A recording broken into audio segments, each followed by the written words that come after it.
Bonjour à tous, je suis Adèle Troupé. Je vous remercie de me laisser présenter l'imagerie très grand champ dans le diabète.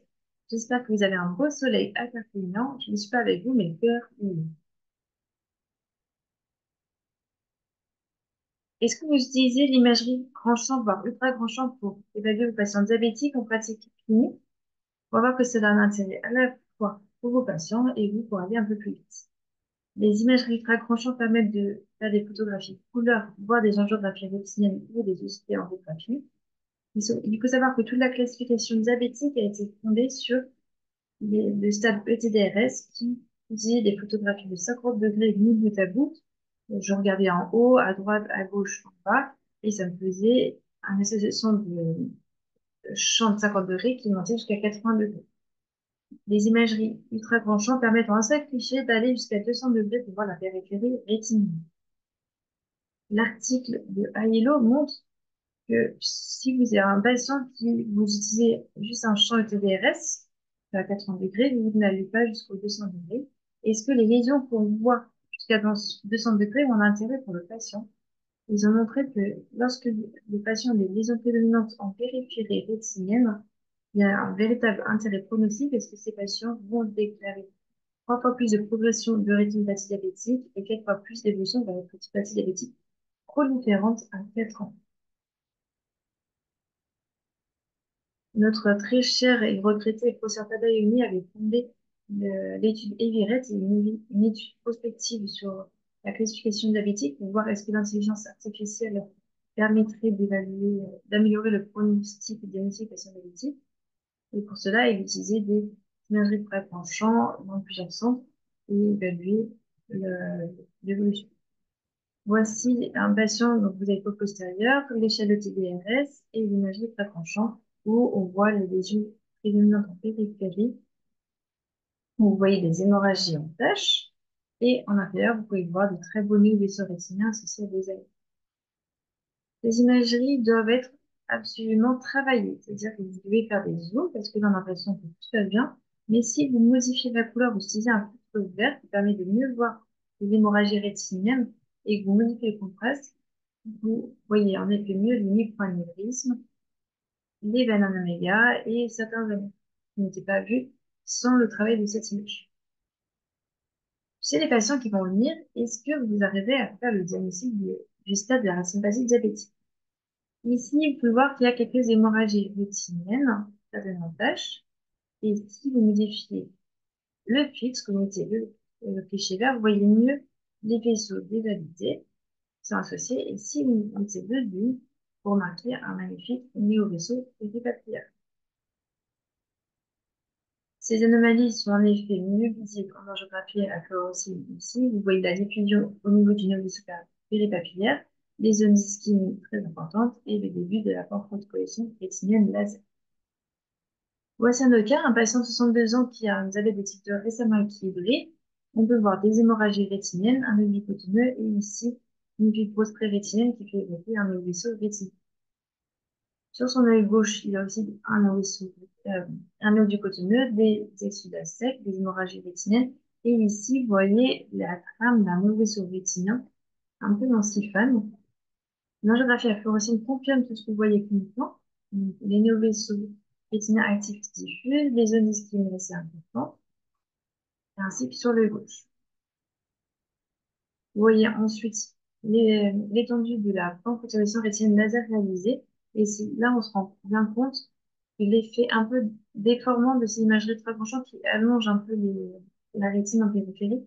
Il faut savoir que cette zone à 3h, 9h où le laser ne l'atteint pas est très difficile d'accès au laser. Il faut vraiment un tenter très très fort pour que on puisse arriver à accéder à ces zones qui sont, soi-disant, où l'auto, sans dire que c'est vide, alors c'est juste très difficile d'accès. L'OCT angiographique, qu'est-ce qu'il nous apporte pour le diabète? Si vous utilisez un OCT angiographique de taille standard, 3 x 3 mm, vous pouvez voir la zone avasculaire centrale avec des zones de non-perfusion capillaire qui sont aussi bien visibles qu'en fluorescence, même des fois mieux. Et par contre, la fluorescence vous montrera plus facilement les microanévrismes. L'OCT angiographie standard montre que plus vous avez de zones de non-perfusion rétinienne, plus vous avez un stade de rétinopathie diabétique sévère. En effet, il montre qu'il y a une association très forte entre la diminution du plexus capillaire profond au niveau parapulmonaire et le stade ETDRS. Grâce aux nouvelles imageries d'historiographie, on peut faire des sociétés A de très bonne qualité, avec une très grande superficie rétinienne, avec une qualité d'acquisition assez rapide. Ça permet de faire vous pouvez avoir des montages automatiques très étendus qui ne font pas que 3x3, mais qui vont jusqu'à 6x6, 9x9 ou 12x12 mm. Même les montages à 15x15, le Xephilo qui monte jusqu'à 20 mm, et bientôt le Dream OCT qui fait l'imagerie de l'œil en un seul cliché. Le CT angiographie permet de voir à la fois de manière précoce des complications comme les vaisseaux infrarétiniens, les AMIR, les néovaisseaux rétiniens ou les surfaces ischémiques. Voici un exemple sur ce patient qui a une rétinopathie diabétique proliférante. Ici, vous voyez très bien la veine améliore. Ici, en bordure de zone d'ischémie, vous voyez les néovaisseaux infrarétiniens, les AMIR. Et si vous faites une segmentation vers la qualité vitrine, vous voyez que le vaisseau il pousse dans le vitré, c'est donc un néovaisseau rétinien. Autour de la papille, le très beau néovaisseau papillaire, et ici un autre ami en bordure de zone ischémique. L'ostéangiographie est très bien corrélée avec la fluorocine. On remarque les mêmes choses. Si vous jouez avec la segmentation, vous pouvez voir que ce néovaisseau péripapillaire pousse bien au niveau de la hyaloïde postérieure, dans la coupe vitrée. Ce patient qui a des sociétés de plus en plus grandes, vous pouvez voir l'ischémie rétinienne étendue, les néovaisseaux rétiniens, et qui est très bien corrélé à l'angiographie à fluorescence.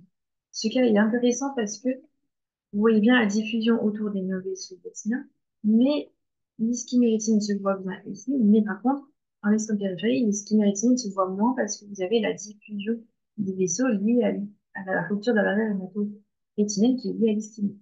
Donc, la différence de densité de gris clair sur gris foncé se voit moins bien, alors qu'en ostéographie, le contraste est vraiment net et précis. Voici le cas très parlant d'un patient diabétique de type 2 qui a un édème maculaire traité par un CBGF. Il avait un très beau néovaisseau péripapillaire qui met bien dans son angiographie, qui a disparu totalement un mois après les injections intra-utérines d'anti-VEGF. Mais vous voyez que les zones d'ischémie persistent. Le professeur Couturier a en effet prouvé que les anti-VEGF permettent de faire disparaître les hémorragies rétiniennes, les néovaisseaux rétiniens, mais les zones d'ischémie résistent après les anti-VEGF. Les zones de non-perfusion sont également identiques avant l'injection. Ces zones de non-perfusion, lorsqu'on fait une angiographie à fluorocine avant et après traitement, on a l'impression qu'elles deviennent un peu plus petites. Mais ce n'est pas du tout le phénomène en ostéoangiographie où elles restent totalement avec. Tout ça, c'est la difficulté de j'ai un gris clair. Est-ce que ces mêmes gris clairs sur un gris foncé ou sur un gris encore plus clair? Tout le problème de contraste visuel qui vous perturbe et qui est beaucoup plus net et précis en ostéographie qu'en fluorescence. Je vous remercie de votre attention et vous souhaite un très beau concours.